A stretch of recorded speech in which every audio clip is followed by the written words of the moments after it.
Buat kalian yang mau berangkat kerja ke luar negeri, khususnya ke Taiwan, dengan biaya yang terjangkau atau gratis, mungkin program berangkat kerja ini bisa cocok buat teman-teman.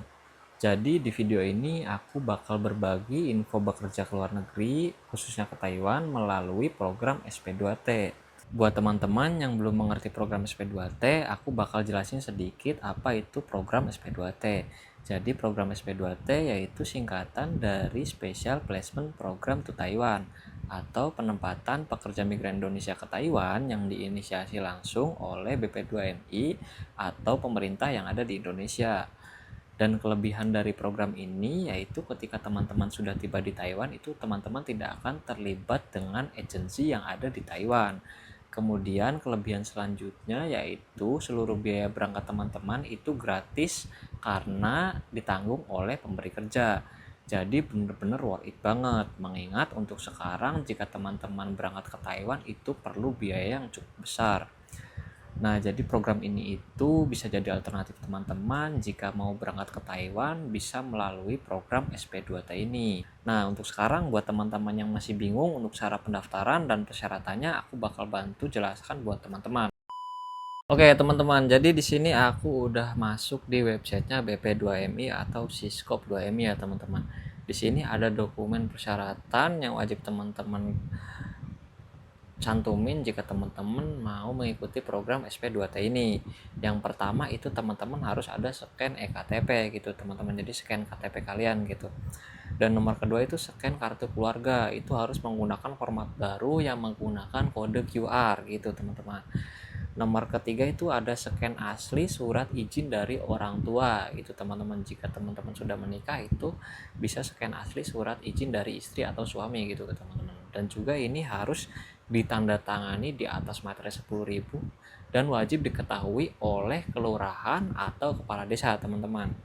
Kemudian nomor 4 itu ada surat asli keterangan sehat dan tidak buta warna dari rumah sakit atau puskesmas gitu, teman-teman. Dan nomor 5 itu scan asli surat keterangan status perkawinan. Ini bagi yang sudah menikah. Jika teman-teman belum menikah itu tidak usah, tidak apa-apa gitu, teman-teman. Kemudian nomor 6 itu ada scan asli surat pernyataan kesanggupan, teman-teman. Dan nomor 7 itu ada scan asli ijazah pendidikan terakhir teman-teman gitu. Dan nomor 8 itu ada scan sertifikat keahlian. Itu jika teman-teman ada sertifikat keahlian, tapi jika tidak ada itu tidak usah, tidak apa-apa. Tapi ini jika ada mending dicantumin karena ini bisa jadi nilai plus buat teman-teman. Kemudian nomor 9 itu ada pas foto berwarna terbaru dengan latar belakang putih menghadap ke depan dan tampak jelas.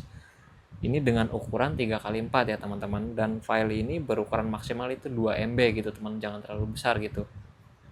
Kemudian nomor 10 itu ada scan akte kelahiran gitu, teman-teman. Harus menggunakan format baru yang menggunakan kode QR gitu, teman-teman. Dan nomor 11 itu ada paspor yang masih berlaku lebih dari 6 bulan, teman-teman. Itu jika ada. Jika teman-teman tidak punya paspor itu tidak usah, tidak apa-apa. Dan ini untuk catatan buat teman-teman itu data identitas pada akte kelahiran, KTP, dan kartu keluarga juga ijazah itu harus sama ya. Apabila terdapat data yang tidak konsisten atau tidak sama itu pasti akan ditolak. Ini itu banyak pasti kasusnya yang kayak gini. Saya pun dulu juga sempat datanya itu hampir salah gitu, teman-teman. Hampir saya gagal terbang lah kalau inilah, atau gagal pas di Teto atau apa gitu, teman-teman.